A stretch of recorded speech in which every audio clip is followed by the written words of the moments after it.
Good evening and welcome back to Locking Horns. This is Matthew Split Melling.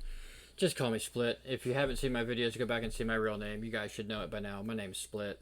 But tonight we have my brother Torbjorn.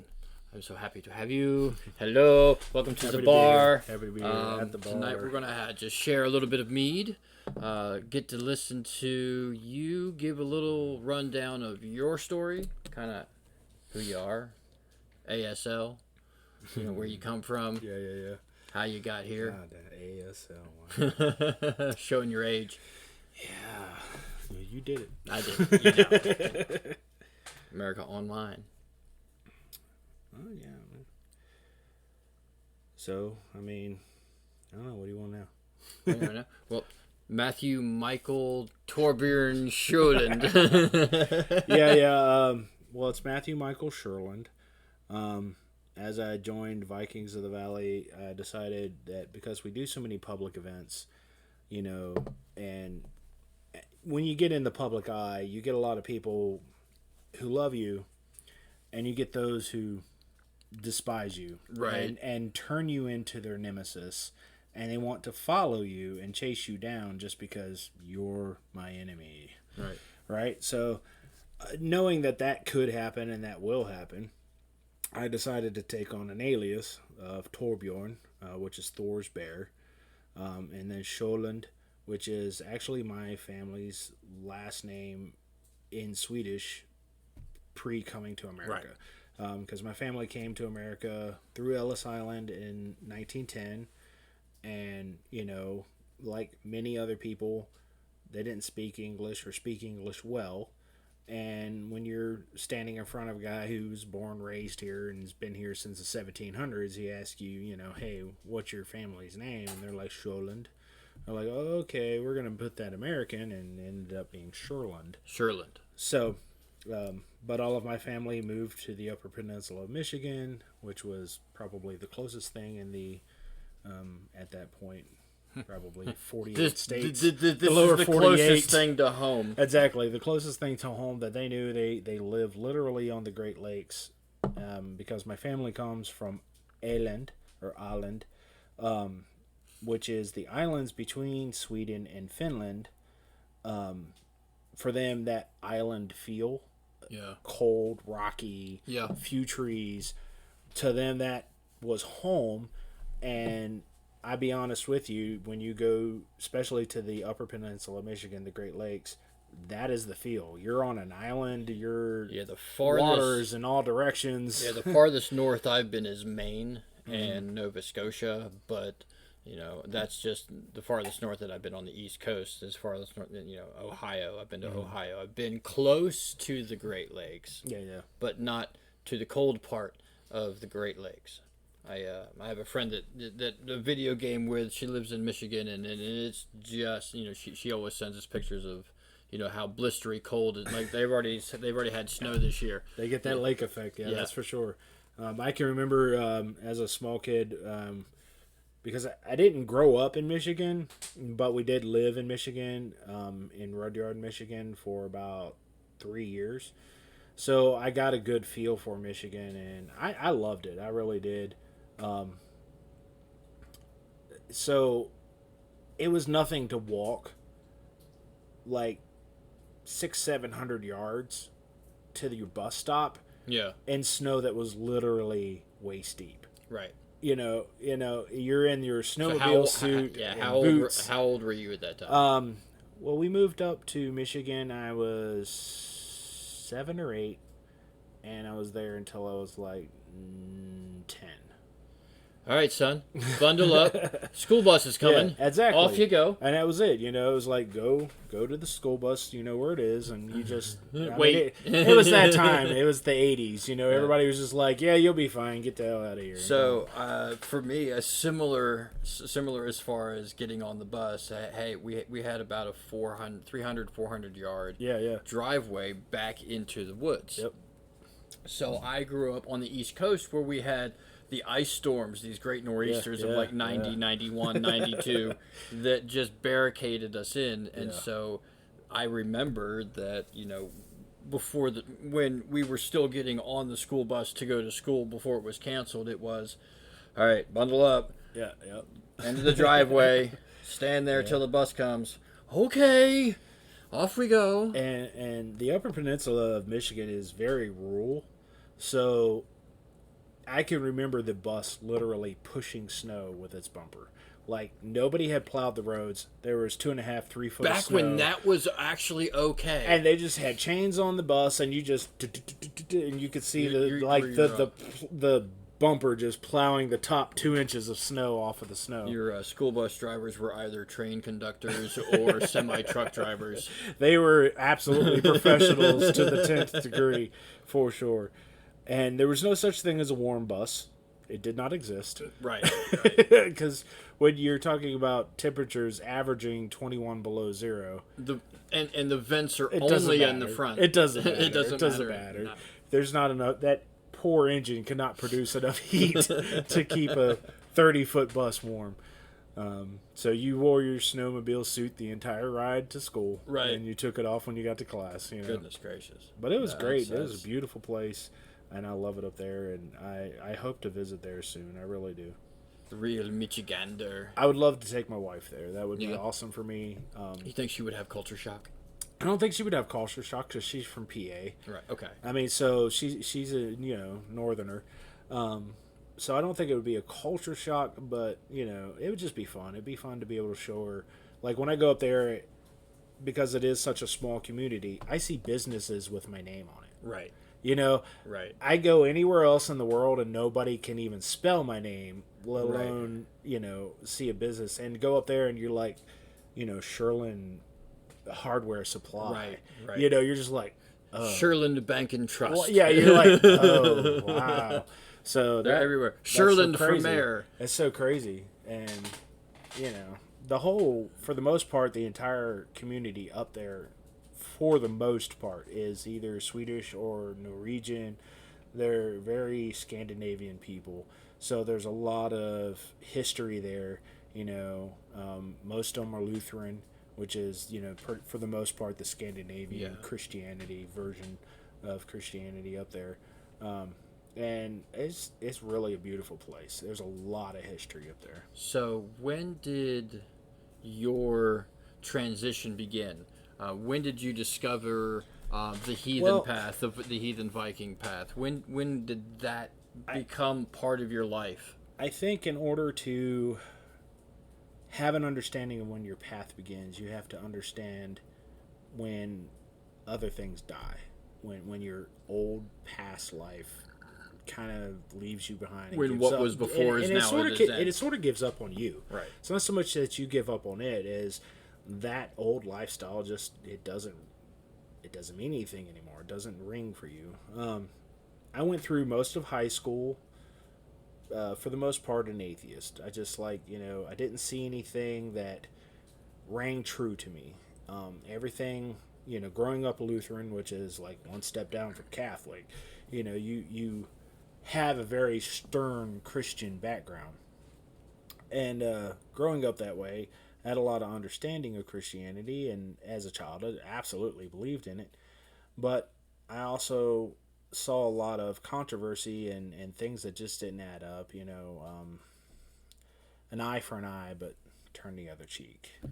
Thou shalt not kill, but suffer not a witch to live. And seek these biblical, seek your vengeance, do not kill. Yeah, these biblical ideologies that absolutely argued with one another. And nobody seemed to really have an answer, for the exception of, oh, well, that's the Old Testament. It's like, okay, it's still part of the book. We're still supposed to be following it, right? I mean, still supposed to listen to my parents. You want me to do that?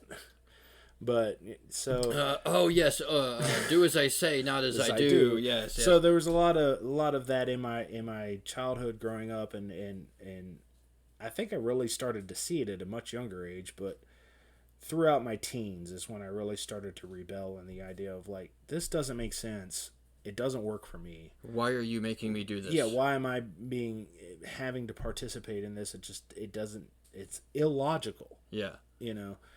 And so I gave up on that for a long time in my life. And it was probably about the time my son was born, when I was 25. I decided I needed to reconnect with family origins. I needed to get back in touch with my dad and let him know he had a grandson and all this kind of stuff. And started looking into the fact that my family was Swedish, and I got on Ancestry and all that kind of stuff, and found out a lot of the information that I have today. And then, of course, as you're looking up anything that has to do with Scandinavia, Sweden, Norway, you learn, the Viking Age. Yeah. That's kind of like, okay, cool. We have this ancient history. Yeah. What is this all about? Right. And I started researching it online and just looking at it and educating myself. And that's when I started to understand that the ancient religion still vaguely existed. Some people were calling it Odinism and, heathenry or Asatru or whatever they decided to coin their religion. And, this was after I'd already married my wife that I'm married to now, Shannon, and I came to her one day and I was like, you know what? I think I'm going to be an Odinist. And she's like, a what? Right. She had no... What is this? Because she's not a historian in any way, shape, or form like I am. I love history, and she was just kind of like, what are you talking about? This didn't make any sense for her in that moment.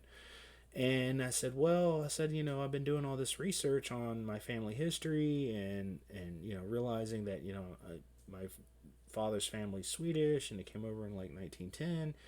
And I all of a sudden, for me it clicked, and so I showed it to her, and slowly, her being from a German family, okay, because she's pure German on, for the most part, both sides of her family, because she's from PA, so that that's Pennsylvania Dutch, yep, hardcore German people. It well bred. It rang true for her too. And because for her, she had given up. She was raised Jehovah's Witness, so talk about strict. So she came to a quick realization that hey, this kind of makes sense to me too. This is also my ancestry, and and I don't mean to say this in a negative way, but if I'm going to believe in an imaginary creature, why not believe in the imaginary creature that my ancestors created? Right, have the connection. And I know that's kind of not the way we should be looking at it, but when you're coming from, I don't believe in anything. Yeah, when you look at it from that perspective, it does help for you it just makes more sense. It makes more sense. When you're coming from, I don't believe in anything, but you realize you need something. Yeah. You need a spiritual connection that just makes you feel whole. Yeah, but the ancestral connection makes it all click for you. Right. And it clicked for her being from, German, which is, all of Scandinavia is just a different version of Germanic tribes. Sure. So a lot of our history interconnects, and we had a lot of, business back and forth between all of these different cultures. So, for the most part, all of us believed in the same gods, even though some of them were under, different names. For Norway and Sweden, Thor was Thor, but in Germany and Denmark, he was Donar. Yeah. Different name, same god. Yeah. So it meant something to her too. And then as we got into it and we realized that it was less about punishing yourself for your sins and more about building your honor and showing the world that you're an honorable person and that you are respectable and that you have things that are valuable to give and to be a part of the community. That meant so much more to us because both of us grew up in the, oh, you thought about that, you're a horrible person, you're going to hell. To one day wake up like, well, yeah, everybody kind of thinks about those things, and we're probably all going to hell, because unless you die in battle, you're not going to Valhalla. So and make sure that your sword or axe in hand. Exactly. So to learn that there's even a difference in the terminologies of hells between the two different religions, and to realize that, you know what, hell's not that bad of a thing. It's kind of where everybody goes, unless you're some magical. Are you a superstar? No, off to hell with you. Exactly. So you learn that, and that it gives you a sense of comfort, because you just realize, like, I don't have to be perfect. Yeah. I don't have to be this stellar superstar human being. But to live a good life. But that I can live a good life, and I don't have to constantly apologize for being human. Right. And that was the biggest thing for me, is I got so tired of feeling bad because I saw my teacher in school was pretty, and I thought she was pretty, and I'm horrible because I thought that. Yeah. And that was Christianity for me. It was that way. It was like, you shouldn't have those kind of thoughts. Right. Why are you having? You're an evil person because you thought that. And, you feel like, there's no way to win.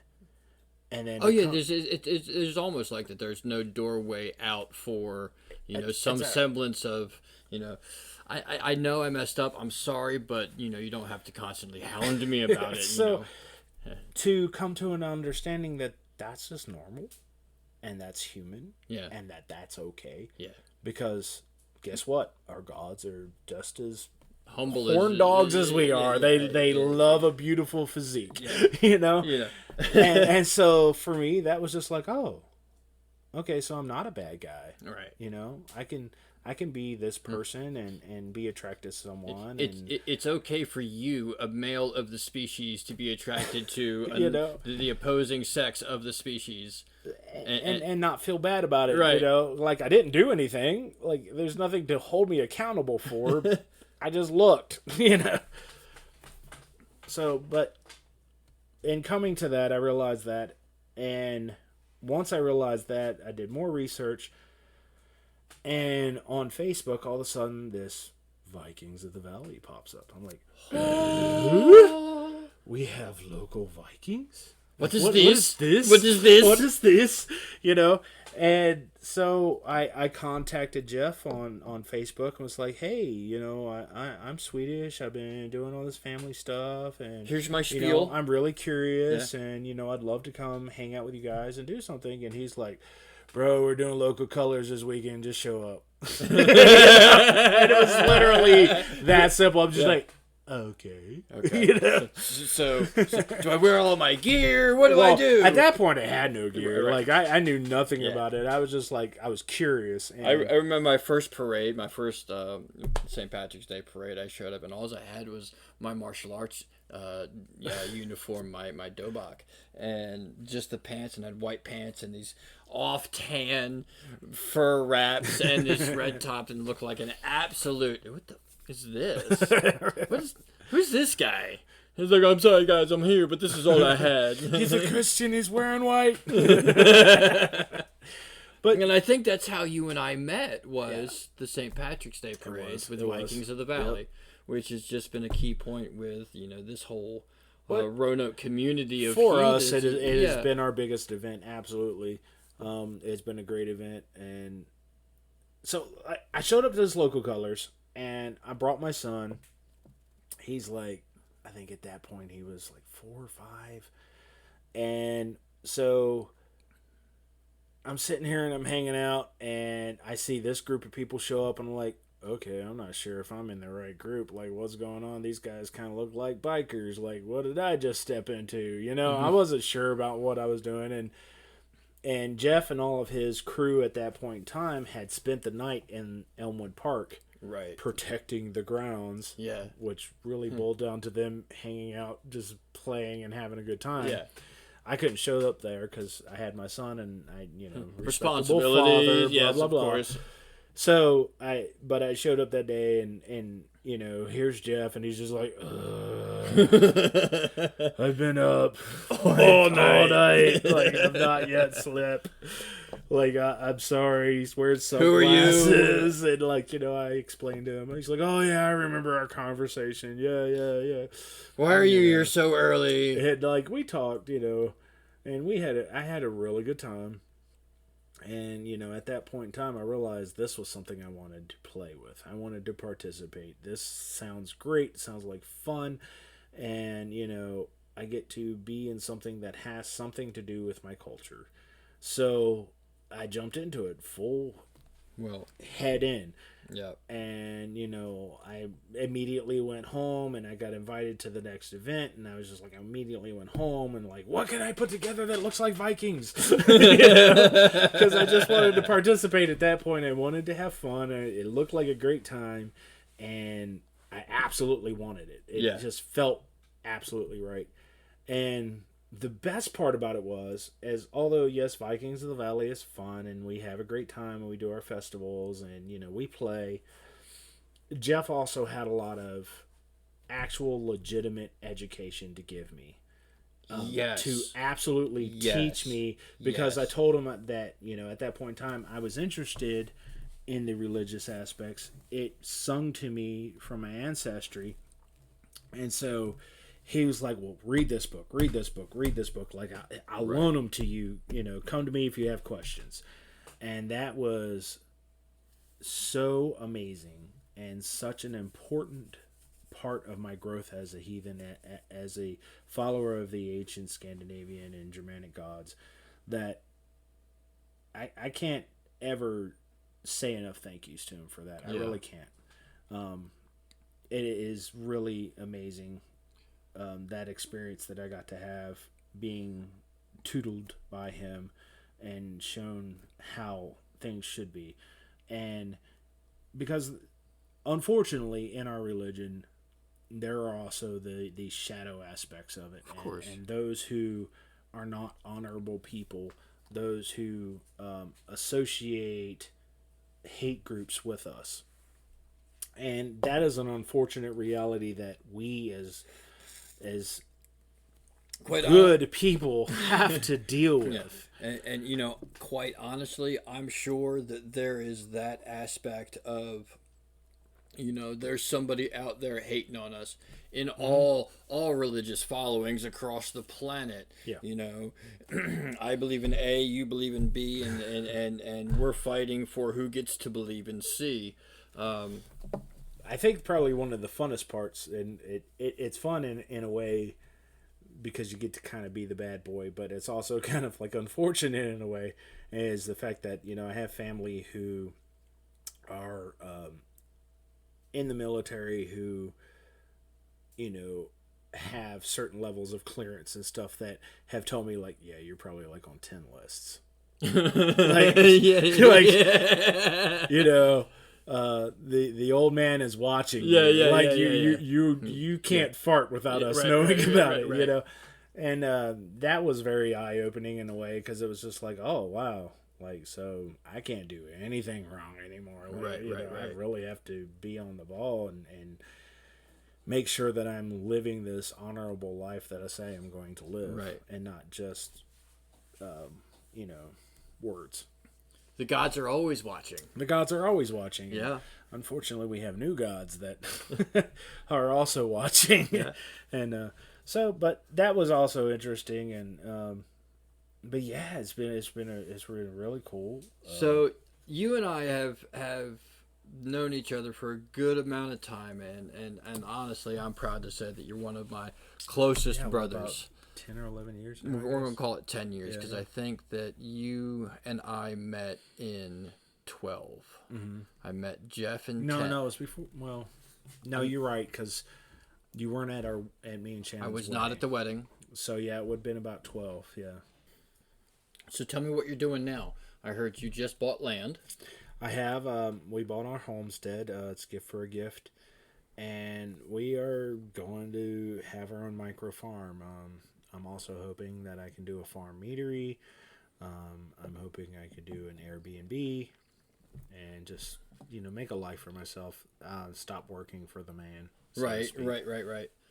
So what you acquired a nice piece of land, and I recall seeing a small home, a gypsy wagon, if you would, that you're getting ready to put on the land. Is that correct? Yes, I built my own tiny home. I bought a 6-foot aluminum trailer, and I built it from the ground up.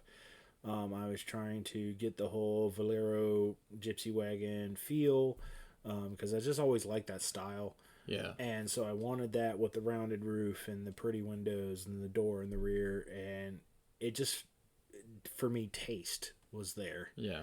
And so I wanted that, and so I it's built, it's ready to go. I'm ready to move it up there as soon as I can get my truck together. Awesome. There's always, of course, setbacks. Yeah, there's always the little oopsie. This pot's not the working, so we need to get the new one. Aside from that, man, you martial artist as well. Yeah, I started martial arts in my early teens, like 12, 13 years old. A friend of mine who I grew up in campgrounds. I lived a gypsy life from day one. So in the campground I was living in, there was a teenager, a year or so older than me, who was studying ninjutsu. He was studying Bujinkan style ninjutsu, and so he got me curious and interested, and I'd never really given two thoughts about it. I like Chuck Norris and all that good stuff, but it was like, oh, that's imaginary. I never really thought about it as an actual reality. So I studied with him for a good little while. He taught me a lot, and a lot of my mental aspect of the way I view things comes from that time I spent with him. But from there, I seeked actual teacher-student experience. I studied American Freestyle first, and then from there I went to Taekwondo. Yeah. I didn't spend a lot of time in either, mostly just for financial reasons. My parents just didn't have the money to leave me in it long enough to belt on up. Yeah. But I did a lot of self-keep and just knowing what I needed to do, knowing what I needed to learn, and just kept it alive in my heart. Even up till now, I'm 45 years old, and just 2 years ago, I started taking Krav Maga. I found Krav Maga, and for me, it made sense and fit better with the ninjutsu style ideal of martial arts is meant to defend and take out your enemy, not a sport. Not hey, let's go get a point. And unfortunately, a lot of what we see in this world today, as far as Taekwondo and karate, it's a lot of sport. It's just a sport. It's wrestling. It's soccer. It's baseball. It's a sport. Unfortunately, yes, there are some self-defense aspects that you can gather from it, but unless you really delve into it and pull something out of it, you're not going to get a whole lot.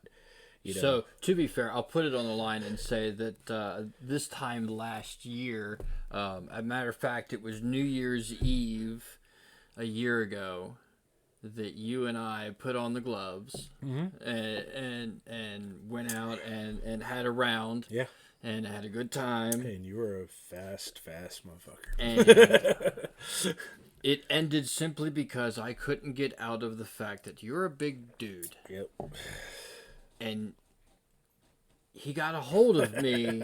You got a hold of me and just squeezed the ever-living breath out of me. This is mostly like, are you done? Are you done?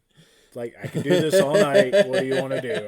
Are you done? Yeah. So I will give you the fact that your Krav Maga then beat my Taekwondo then. But for me, Krav Maga has been really great. I've been studying it, like I said, for 2 years now. Got into level 3. I'm hoping to keep up with it, and get into level 4. Which really deals with mostly weapons and actually dealing with a weapon scenario of somebody pulling a knife, somebody pulling a gun, right? type of and all the different variables that come along with it. How and so a lot of it just is realizing that life is not safe. The world is not safe. Things happen. Good people happen. And good people get hurt. Absolutely. And so for me, if I had anything to say to any parent out there, please find your child a martial art. Some kind. Ideally a martial art that actually teaches you real world life situations like Krav Maga. Not the sport. Not the stuff that's going to teach you to get a point. Yeah. Because a lot of these, fly-by-night type martial arts studios who are teaching karate or teaching taekwondo, they want to make a name for themselves so they can make a lot of money. The daycare belt factories. And all they want to do is show up to a tournament and have, hey, all of my students got, first place. And you know what? There's nothing wrong with that. No, it's a business. It's a business. Absolutely. And there's nothing wrong with that. But if I had anything to say to every single parent out there, please understand that that's a business and you need to look for real world training. Yeah. So, brother, I really appreciate you being here and sharing horns with mead. Skål.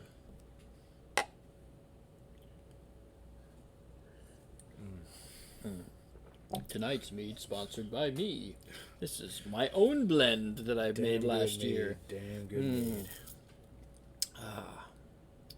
So, I think I would love to have you back on the show again. Absolutely. Absolutely come by, hang out. We'll give you a microphone, sit down, and see if we can. I love this. This is fun. I think this might be a new thing here, checking it out, doing the the bar scene. I built this bar. This has been a lot of. This is something that I've a lot of hard work put together last year. Still some work to be done, but here we are. Plumbing's in. the plumbing's in. My sink works. This is good. These are things. Everything's moving. You have a full size fridge, dude. Yeah. What guy has a bar with a full size fridge? And you know what's in there? There's mead and beer. And then down here in the freezer is the meats. There you go. The extra meats. Meat and mead. What else do you need? Torbjorn, brother. Skål. Skål. Until next time. Next time. It's good. It's good. That's good.